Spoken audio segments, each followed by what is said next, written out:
How the hell are you? This is your boy IconicBelow today, and we are bringing back Around the Sticks, and god damn, it's been a long fucking time, and I am back with this brand new fucking podcast. We got a brand new intro at the beginning of this, and I hope you guys enjoy it. I will be editing it and hopefully making it just a little bit better, a little bit every week, just so that way I don't have to sit here and take 2 or 3 hours while I'm spending time with my kids to edit a video, just so that way you guys know it will be made better quite a bit as I go through. Right now, it's the base of what it is. If you guys like it like this, make sure you guys tell me. Today, we're going over some amazing news that we got a little bit earlier that was leaked by a few sources, as well as looking at the league, not only the teams, the matches that they will be facing next week. Obviously, I will be covering these a week ahead and looking back at the same time next week at the matches that I predict now and how they happen in the future as well. So today, on Charlie Intel, there was a leak that MLG possibly has been sold to Activision for $46 million. This is utterly insane, especially when most of us have been asking Adam Apicella when the first MLG LAN will be. If this is true, this completely knocks all of the MLG LAN possibilities out of the water, unless they took on all the staff. Obviously, if they took on all the staff and they're like, okay, MLG, you can host things underneath our name as Activision for the teams that are 18 and above. This really kind of opens it up to see exactly what they're going to do. If they're going to let MLG run the 18 and under division, or are they going to let them run the pro division and how the LANs are actually going to work. And that's really the big thing that we got to look at here. Now, there could have been 2 tip-offs that we were really kind of looking for that nobody really even saw. This could have also been hinted at by Benson about, I think it was about 2 months ago. He posted on Reddit and on Twitter about how there was more coming that he wasn't able to talk about, but there was definitely more coming. This is definitely could have been a hint at this. This could be a hint at things that he was working for with Activision, but wasn't really able to talk about. The other thing is, obviously, Puckett was MLG's golden child.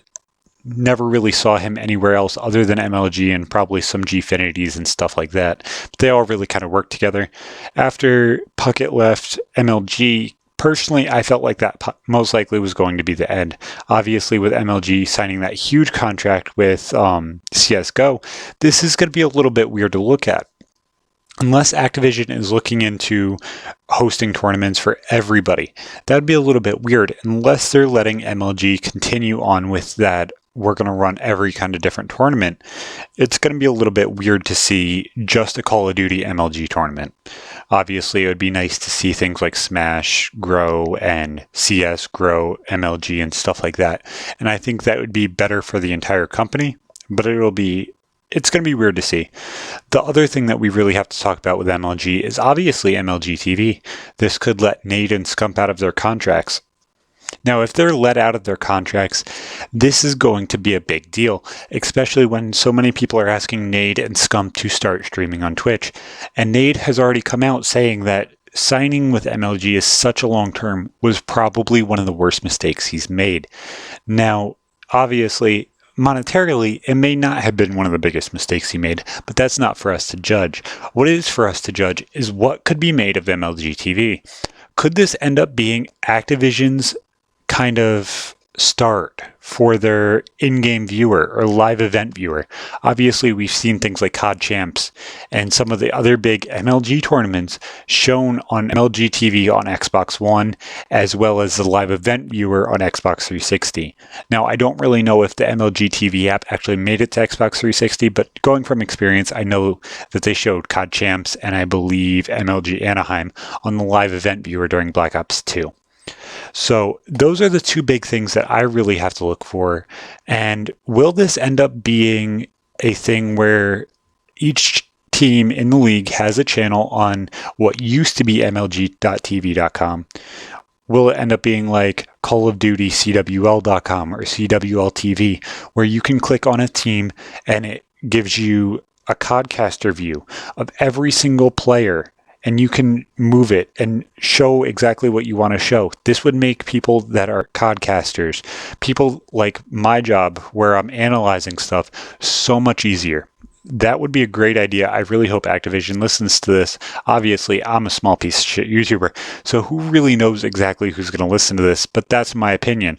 Personally, if they had Rise with Octane and Classic and Slacked, and they showed exactly how they played and stuff like that, and casted, even if it was uncasted, and just codcasted the entire game, and you could move it, like the website itself had its own codcaster channel on each individual team, it would work really kind of nicely. And then if you want to look at what the other team's doing, you switch to the other team. Now, I think that would probably be very, very high-tech to implement. Obviously, Activision definitely can do it with how much they add into these games, but it would be really, really kind of cool to see exactly what they plan on doing with MLG.TV and the rest of MLG. And obviously, we've seen all now of MLG's staff go over to Activision and start running Activision Blizzard's esports department. We have now Call of Duty. We have, I believe it's StarCraft that's on Activision, and then Heroes of the Storm.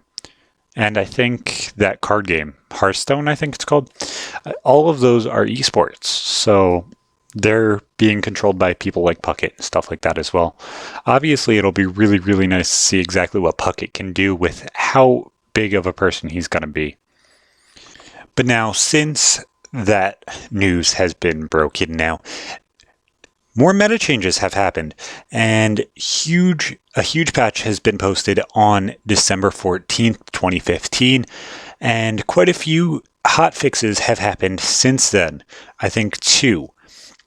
Many YouTubers have dove into specific changes, so I will not be doing that. I'm going to tell you exactly what I feel is going to happen with the meta after these changes, and not necessarily, oh, use this gun, use that gun, use this attachment, use that attachment, but what actually this means for pick and ban and stuff like that. Now, there were, I think, 3 or 4 nerfs that really kind of affected guns that we used, and then 3 or 4 buffs that really kind of leveled out guns, especially in the SMG and AR category. So, first, the private match glitch was fixed. Obviously, this was the flak jacket glitch. Anybody who tried to play a private match or something like that obviously knows exactly what I'm talking about. If you did not have flak jacket unlocked in, I believe it was in public matches, you were unable to use flak jacket. Obviously, you were able to equip it, but even if you threw a grenade or something like that, you were able to be killed by it. It's like almost like you didn't have it on, but you still had the perk used. So it was kind of like a wasted slot. So I personally can't test this because I do not have a next-gen system, but from what I've heard, this is 100% fixed. It would be horrible for a match where it's worth money for it to be fucked up. But that was really just the first major thing. Now, the first thing we're going to be talking about is the SMG nerfs. The Vesper and the VMP both have been nerfed. I believe the VMP, the rate of fire, and the recoil were both nerfed, where the Vesper, the range was just reduced. Now, this could bring 2 other guns up that were just actually buffed, the Razorback and the Kuda. Now, many people compare the VMP to the MSMC and the PDW from Black Ops 2. Now, this is completely incorrect. The 2 guns that actually compare most to the MSMC and the PDW comparatively is the Kuda and the Weevil. Now, the reason the PDW and the Weevil are so similar is obviously they're both P90 clones. They're very, very similar in aesthetics. And actually, if you look at the post-patch stats, they're rather similar. Obviously, rather similar in recoil and stuff like that. If they buffed the Weevils, I believe long-range damage, I think it's like 3 or 4 points, it would be about the same. Obviously, the up close damage, they're not going to buff it anymore because then it'll start impeding on the Kuda kind of range where you get the 3-hit kill. So the Kuda, obviously, as I just said, is a 3-hit kill, and that's why it is exactly like the MSMC. It has very similar stats, very similar recoil patterns. I believe Drifter even said that it is downright too the point, the MSMC from Black Ops 2. Now, personally, before I start breaking it into the what guns you probably should pick and ban and stuff like that, I feel like if we set standards in Call of Duty and buff and nerfed the guns as we needed to, but all of the guns stayed the same. Say the MP5 from Call of Duty 4 with its 3 and 4 shot kills were in every game, but the skin changed. Obviously, your likes and dislikes, depending on the skin, will change, but the way the gun reacts, recoil, rate of fire, and everything else will be the same game to game, would make the game more similar to games like Halo and stuff like that, which is what we're really kind of looking for. So if we just change the skins on guns, although they won't feel as different, they'll just look a little bit different, it may actually work better for us in the competitive scene. Obviously, the public scene, if there's 5 different skins for the same exact stats, they're going to complain about it. So obviously, you look at things like the Razorback, which is, I believe, the Peacekeeper from Black Ops 2, or it's like a mix in between the Peacekeeper and the MTAR from Black Ops 2. If you really kind of play around with that gun, the Razorback, and the Kuda, they're the more long-range SMGs, where a lot of these maps that we're playing now are the more long-range maps. We're going to start moving into the more long-range SMGs. We originally started out on Evac and Combine and playing those maps crazily. Now all of a sudden we're starting to switch into, I believe, Infection and the less condensed maps that are more stretched out and stuff like that, which plays a hell of a lot more smoother. So those 2 guns, obviously, you're going to want to look at keeping. If you have a stronger SMG player that has better accuracy, ban out more of the ARs and put things like the Vesper out of their hands, so that way they had to play with the Kuda if you have a stronger SMG player that can dominate at longer ranges. Now, the VMP is very similar to the MP7 from Black Ops 2, and that is why many people like it at close range. Obviously, it's able to outgun the Scorpion Evo, which is the Vesper, but at the same time, it doesn't do as much damage, at least over time. So that's what I would do. Personally, the last one of those 4 that's going to be banned is the Razorback. Unless you're playing on a large map like Infection or Fringe, it's going to be that gun that's always there. So if you're comfortable with that gun and you can step it up to either the VMP or Kuda, you're pretty much safe. The Vesper, as we've seen, is pretty much always going to be banned unless protected by a player like Scump or a player on Elevate. Those are probably the 2 people or 2 teams that would look at protecting the Vesper just to change up that meta, and they're the players that kind of go out of their way to change up the meta. Obviously, you look at players like the team like Rise as well to change up the meta as well, but I haven't really seen them keep the Vesper. Okay, next up, the M8 was nerfed. This was just a rate of fire nerf, but it definitely changes how statistical and complete the gun feels. You're not going to get those 1 burst kills every single time. Obviously, most of the time you are, but not all of the time, which is what really kind of sucks about this gun now. Obviously, it's not blown out of the water as the worst AR in the game.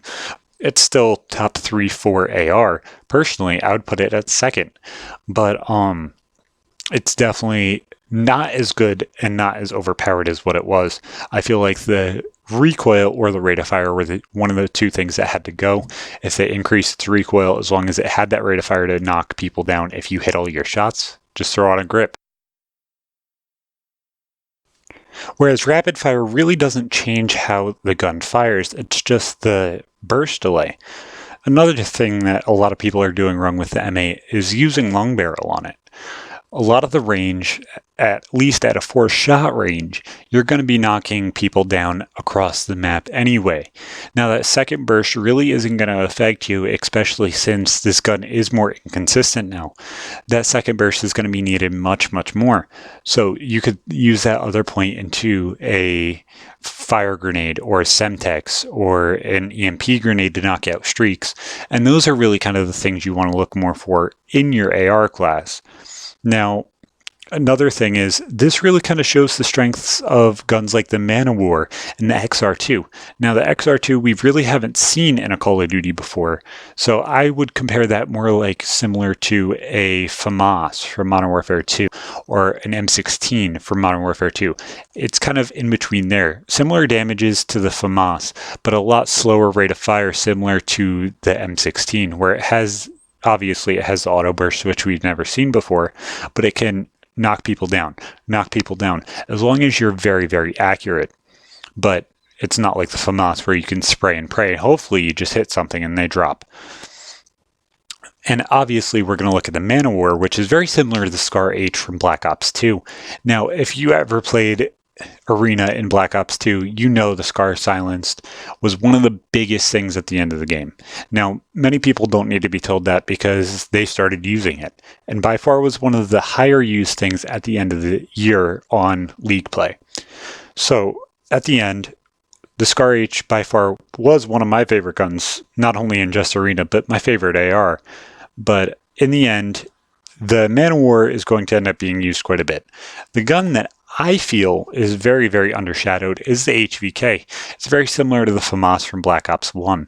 It's very, very strong, very, very underused. Now, if you use it in the right way on maps like Evac, on maps like, I believe, Fringe on the right side if you're coming from the barn, or the left side if you're coming from Granny's, it's going to be a very, very strong gun, especially on that second hill. Or either on, I believe that's a B-bomb that's over there in the metal shed. It's a very, very strong gun to compete in the up-close range. Obviously, with how high of a rate of fire it is, it's going to be able to deal more damage than most other ARs. Obviously, the only other gun that I feel that could compete with it is the M8 up-close. Obviously, the Man-O-War fires too slow, and the M8 is about the same with its burst, how fast you're going to fire. Okay, so now we are going to start breaking down next week's matches, starting off with Rise versus FaZe. I feel like this is going to end up going 4 games. Rise is going to win the Hardpoint going 250 to 175. Rise is going to win the S&D 6-3. Now, this is where I got a little bit confused, what I was going to go with the S&D. Now, Rise definitely has been grinding out the game more than anybody. You see them streaming, you see them playing all of the time. FaZe hasn't been playing all that much. Attach has been playing a lot. Clay has been playing a lot. I haven't really seen a lot of Zuma. I haven't really seen a lot of Enable. And those are really the 2 big question marks for me on this team. Zuma is a very, very inconsistent player. Attach is as well, but if he's put in the time, he can play just off his muscle memory, whereas Zuma is kind of playing off his COD knowledge. Compared to Attach, I personally would go with Attach over Zuma, and that's really going to weaken them in Search and Destroy. Obviously, with Classic playing out of his mind at the beginning of Season 1, I completely pick Rise over them in the Search and Destroy. Now, I feel like they do win the uplink. That would be my choice for FaZe to win, and I feel they're going to win about 10 or 11 to 5. The reason I feel that FaZe wins the uplink is I feel like if Rise gets a little cocky in pick and ban, where they ban the M8, and Clay goes out of his mind and brings out the XR2 or brings out the Shiva that they don't expect, and Octane gets knocked off his perches, they're going to run right through them. That is really kind of where they need to play. If they start fucking up Octane, they start fucking up Classic, it's going to be easier for them to win. And I feel like Rise ended out in the CTF and they win 3-1. Now, I don't really remember hearing if it's CTF or Hardpoint, but I feel Rise wins that match either way. I do think it's CTF just because of that's what was played at qualifiers. Next up is Apotheon versus DT. I feel like Apotheon wins 250 to 200 in the hardpoint. I feel like DT just really doesn't have the slaying potential in the hills compared to Apotheon. Apotheon is a very, very weird team that plays off teamwork quite a bit. They're very similar to Elevate. They're just not as big of names other than Fizzer. Next, I feel like it's going to go 6-5 in Apotheon's favor in the Search and Destroy. Obviously, having players like Fizzerp on your team is obviously going to help you. And Lacefield is a god. You don't want to verse him, especially in S&D. Now, I feel like they lose the uplink going 5-8 in DT's favor. The CTF, I feel like they lose 2-4 in DT's favor, just because DT will play those two game types much, much faster than the other two. You're going to see them go out of their mind and try and play off their host advantage in those games. I feel like, if I remember correctly, host advantage goes to the home team. Obviously, the home team is going to be mentioned first, so they will have, I believe it's first, second, and fifth, I think, for their hosts. So the hosts will end up going to DT for 3 and 4. Yes, I think it's 3 and 4. It's either 3 and 4 or 2 and 4. And then DT, I feel, wins the CTF 2-4, just because, again, they're going to be playing fast compared to playing slow. And then they go back to playing slow. Now, this map could really go either way, but I feel like Apotheon is going to put their foot down and play just that much harder, especially with Phil on their team. They're going to win, I believe, 6-4. Next up is Elevate versus Question Mark. Question Mark most likely will end up becoming, I believe it's not CLG. What was it?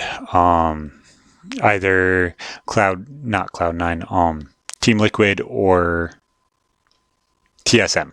TSM was the other team. They'll end up either being TSM or Team Liquid.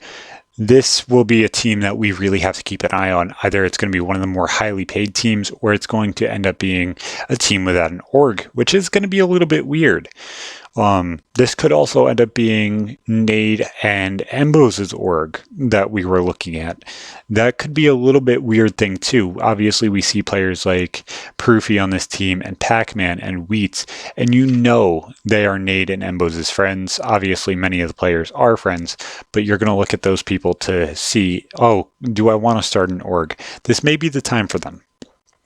I feel like Elevate wins the entire series. They're going to go 3-0. But I feel like every game's going to be close, and that's not really what you expect, especially hearing 3-0. It's going to be 250 to 220 is about what it's going to be, maybe give or take 10 points from Question Mark. That's going to be about where my over-under is. 10 points, maybe 15. I could see them eking up to that 235. I can't really see them going over that or even winning the match just because of how aggressive Elevate is. I see Elevate going 6-3 in the S&D. Obviously, we saw Elevate shut down Proofy in the match Elevate versus Luminosity. And that was really kind of the game that knocked Luminosity out of contention. And that's really kind of the big thing. And then 4-3 in the uplink. I feel like that's going to be a very, very close match compared to many of the other ones.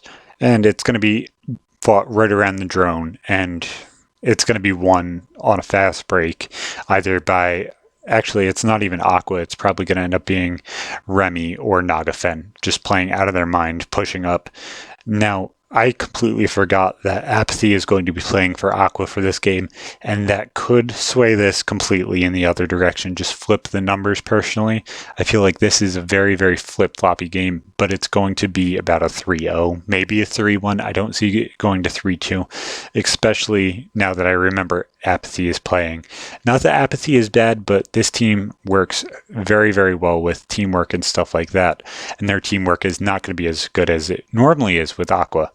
So that definitely will be the deciding factor if Apathy plays as well and works as well as Aqua, especially when we know Apathy doesn't have the communication skills as many of the other players, especially that he's scrutinized for them. Next up is OG versus CLG. This was really kind of my big shocker. I put this at a 3-1. OG winning the hardpoint 250 to 165. CLG winning the S&D 6-5. Now that's the big thing. It all depends on the host on that personally. I feel like that's a very, very, not point heavy, but host heavy match. It's not necessarily one team is better than the other, but CLG is a very, very good host team. If this is their host, it's going to be a very, very close match, but they're going to win. Whereas if it's OG's host, I feel like it's going to go about 6-3, 6-4. I know CLG definitely can play with them, but I don't feel like they can compete and knock them out off their host on that kind of game type. Next up, I feel OG is going to 15-3 them in uplink. I feel like this is going to be a shit show, and it's going to be great to see. It's going to be a great match, I feel. Obviously, very, very offensive with players like Scump and Krim. It'll be awesome. And then 4-1 and capture the flag. Complexity versus Luminosity. I have Luminosity winning the first match 250 to 241. I feel like Luminosity's SMGs are just a little bit better than Complexity's. Obviously, we look at Miracles. He does not match up to Saints. He's just a little bit worse than Saints, personally, in my opinion. And then you look at players like Ricky, and then you don't really have a player to match him up against on Luminosity. Now, if Complexity goes balls deep and bans all the SMGs and makes it an AR game, it'll be weird to see. That's the one way I can see Complexity winning this. If they go out of the meta and play ARs only against Luminosity. Luminosity, the only AR player that can really play out of his mind with an AR is Saints. Obviously, we saw replays at the end of AW playing with an AR, and he was playing out of his mind. We just haven't been proved that he's able to do that. Obviously, with Spacely on this team, he'll be able to run the OBJ pretty much with anything. It's not really going to matter what gun he uses, but putting an MA in a player like Replay's hands is going to play this match a little bit weird. So then we have Luminosity losing the S&D 6-3, Complexity losing the uplink 4-12. I just feel like the objective play between Spacely and Replays on, as long as it's a small map, Luminosity is going to win the uplink and the CTF. The CTF, they win 6-3. I just feel like the objective play from Luminosity is going to outpace Complexity, and especially with Saints being in the hill and playing out of his mind, unless he's playing that AR role, he's definitely a higher paced Slayer than what Complexity has, as long as they're playing the same roles as what they were at Season 1. Next up is TK versus Envy. I have Envy winning 250 to 120. Now, this is really kind of the battle of the shitty internet connections. Will Aches beat Sharp? That's kind of the weird assumptions that you have to make in this kind of matchup. We're going to be looking at Aches versus Sharp. Theory is on this team. Theory versus Teep. Is Teep going to be playing out of his mind compared to what he was playing online beforehand, where he was playing like shit? And is Aches and Slasher really going to play together well? And if they don't, where does Envy ship Slasher to? That's going to be my choice to go off of this team if that's what happens. Next up, I have TK winning the S&D 6-4. Envy playing faster paced and winning 17-8 on uplink, and then winning 4-1 in CTF. Then we go to the next day, which I believe is Wednesday. It'll be CLG versus Apotheon. I feel Apotheon wins this 250 to 175. And then Apotheon wins the search 6-3. And then they lose pretty badly 18-6 to Method CLG team in uplink. I feel like this team's going to be very, very good in those two really, really fast-paced game modes, uplink and CTF. I feel like they're going to win CTF 7-2. And then I feel like they're going to stomp out Apotheon in the S&D, going 6-5 on Apotheon's host. That'll be the deciding match right there. The CTF and the S&D. If Apotheon comes out and wins the CTF, game's over. They're not going to lose the S&D. But I don't see them winning if it goes to 5 games, just because I feel like them losing 2 games in a row, I can't see them coming back. It's a very, very odd team. It seems very, very hype influenced. And that's one of the bigger things you have to look at when you look at this Apotheon roster, where CLG is a very, very host-based team. Apotheon is the same kind of team with hype. OG versus Elevate. Obviously, I completely forgot Aqua wasn't playing. So this matchup is a hell of a lot closer than what it should be. On here, I have 250 to 200 OG versus Elevate, 6-4 OG versus Elevate in the S&D, and then I have Elevate 20 to 12 in the uplink. There's a very, very high scoring uplink game, but I had Aqua playing it. Now, without Aqua, I feel like this is a closer game, maybe 12-15 to Elevate or 18 to 10 OG. Those are my two choices. If OG knocks it out there, it's done. And then Elevate wins the CTF 6-3, I feel. And then OG comes back 6-2's Elevate in the S&D. And then Envy versus Complexity. I feel Complexity just knocks the hell out of Envy. 250 to 125 in the hard point. And then it gets close in the S&D 6-5 and then 10-8 in the uplink, just to really just hit them hard. And then DT versus TK. This was one I had a lot of problems with, especially just because DT has a very, very good host, where TK just really doesn't. They're a very shitty team. They're a very teamwork-oriented team, but they don't have the internet and the host advantage to actually be able to play to that teamwork advantage. So I have DT winning over TK 250 to 180, 6-2 in the S&D, and then 12-5 in the uplink. Next up was by far one of the harder ones to choose on day 2, which was FaZe versus Luminosity. I have FaZe winning the hardpoint 250 to 220. Luminosity losing the S&D 6-5 in a very, very close game. I feel like Clayster or Attach end up clutching up in the S&D the last round. Obviously, one of those two players will be the ones that go off, especially with my fears of Zuma and Enable. And then we have Luminosity coming out and showing them up 10-5 in the uplink. That's about where I think it's going to be. I think it's going to be about a double score kind of issue here. It could be a little bit smaller than that. It could be a little bit higher than that. But about 10 points, I feel Luminosity is going to score. They have very, very aggressive SMGs, and FaZe just doesn't look confident. And that was the major problem, especially at Season 1 and even Tostinos. And then we look at the CTF. I feel like Luminosity by far has the better objective players. They're going to win about 3-1, and then it's going to go down to around 11 again. And I feel like Luminosity pulls that one out. Obviously, that one can be flipped back and forth depending on your opinion, but I think it's going to be around 11.